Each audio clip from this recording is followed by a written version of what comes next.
নীর ছোট ক্ষতি নেই আকাশ তো বড়। 1958 সালে উত্তম কুমার আর সুচিত্রা সেন অভিনীত ইন্দ্রাণী ছবিটি রিলিজ হয়। নীরেন লাহিড়ী পরিচালিত অচিন্ত কুমার সেনগুপ্তর লেখা গল্প নিয়ে ইন্দ্রাণী কিন্তু খুব ম্যাচিওর একটা ছবি। এটি একটি রোম্যান্টিক কমেডি নয়, স্বামী স্ত্রীর সম্পর্কের ছবি। আজকের আড্ডা ইন্দ্রাণী ছবিটিকে নিয়ে। আমি তন্ময়, আশা করি আপনারা সকলে খুব ভালো আছেন। পরিবারের মত না থাকা সত্ত্বেও সুদর্শন আর ইন্দ্রাণী নিজেদের প্রেমের জোরে বিয়ে করে নেন। বিয়ে করলে কি হবে, সংসার চালানোর জন্য চাকরি তো করতে হবে। যেখানে ইন্দ্রাণী অত্যন্ত ফোকাসড, সুদর্শন কিরকম যেন কনফিউজড আর একেবারেই ইন্সপায়ার্ড নয়। তাই জন্য ইন্দ্রাণী চাকরি পেয়ে গেলেও সুদর্শন চাকরি পান না। তাই জন্য নিজেদের মধ্যে ঝগড়া, এরপর ছাড়াছাড়ি। শেষে গিয়ে অবশ্য সুদর্শন একজন মানুষের সংস্পর্শে আসেন, খুব ইন্সপায়ার্ড ফিল করেন, অত্যন্ত কাজকর্ম করেন, একেবারে ফিজিক্যাল ওয়ার্ক। আর ইন্দ্রাণী আর সুদর্শনের একটি খুব সুন্দর ক্লাইম্যাক্সের পরে মিলও হয়ে যায়। আজকেও যখন আমরা ইন্দ্রাণী ছবিটি দেখি তখন উত্তম কুমার আর সুচিত্রা সেনের থেকে চোখ সরানো যায় না।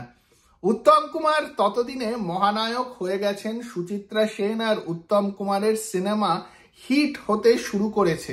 তবে উত্তম কুমার চিরকালই কিন্তু গল্পের দিকে জোর দিয়েছেন নিজের সিনেমা চুজ করার সময়। তাই জন্য এই গল্পটি নায়িকা প্রধান সিনেমা হলেও উত্তম কুমারকে কিন্তু দারুণ লাগে। ইন্দ্রাণী বিপাশার আগে, আর ইন্দ্রাণীতে সুচিত্রা সেনের চরিত্রটি সেই রকমই স্ট্রং একটা চরিত্র। দারুণ গল্প, দারুণ অভিনয়। আর উত্তম কুমার যেইভাবে নিজের চরিত্রটিকে আন্ডার প্লে করে তাও দেখার মতন। যেই সব সিনে ওনাদের রোম্যান্স দেখছেন যেরকম ভাল লাগবে, ওনাদের যখন ঝগড়া হচ্ছে বা উত্তম কুমারের চরিত্রের মনের ভিতর কমপ্লেক্সিটিটা যখন বেরিয়ে আসছে তখনও কিন্তু দারুণ লাগে।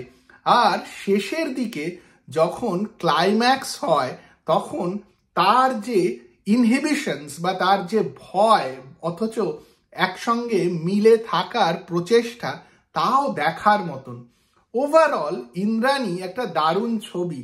উত্তম কুমার আর সুচিত্রা সেনের সিনেমাতে আমরা বেশিরভাগ সময় তাদের কেমিস্ট্রি, তাদের রোম্যান্স এইসব নিয়ে কথা বলি। তবে দুজনের অভিনয় যে কত ভালো ছিল তা এই ধরনের সিনেমা দেখলেই বুঝতে পারবেন। ইন্দ্রাণী ভালো লাগার পিছনে কিন্তু ইন্দ্রাণীর গান, নচিকেতা ঘোষের মিউজিক, গৌরী প্রসন্ন মজুমদারের লেখা লিরিক্স, সূর্য ডোবার পালা, নীর ছোট ক্ষতি নেই, এছাড়া গীতা দত্তের গাওয়া ঝনক ঝনক কনক কাকন বাজে, সুন্দর, প্রত্যেকটা গান দারুণ। ইন্দ্রাণী ছবির গান এতই ভালো যে সিনেমাটা না দেখে শুধু গানগুলো যদি শোনেন সিনেমাটা দেখতে ইচ্ছা করবেই। আমরা যখন ছোট ছিলাম বাংলা সিনেমার গান দূরদর্শনের চিত্রমালায় দেখানো হতো, সেইখানে ইন্দ্রাণী ছবির গানগুলো আমার প্রথম শোনা। তারপর তো বাড়িতে ক্যাসেট ট্যাসেট কেনা হয়েছিল। সত্যি শুনলে অসাধারণ লাগে আজকেও। ইন্দ্রাণী ছবিতে মোহাম্মদ রফিও একটি গান গেয়েছিলেন। সত্যি দারুণ একটা মিউজিক অ্যালবাম। ইন্দ্রাণীর গানগুলো শুনতে কিন্তু একদম ভুলবেন না। আগে শুনে থাকলেও আবার শুনে নিন।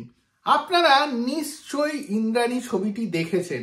উত্তম কুমার সুচিত্রা সেনের ফ্যান যদি হন তাহলে না দেখা অসম্ভব ব্যাপার। আর যদি দেখে থাকেন তাহলে কমেন্ট বক্সে জানান উত্তম কুমারের এই যে সুন্দর একটা চরিত্র যেখানে ওনার কাজই করতে ইচ্ছা করছে না, কিরকম আপনার লাগে।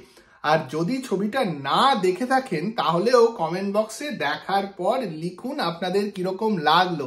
আর যদি এই ভিডিওটি ভালো লাগে তাহলে লাইক আর শেয়ার করতে ভুলবেন না, চ্যানেলটিকেও সাবস্ক্রাইব করুন।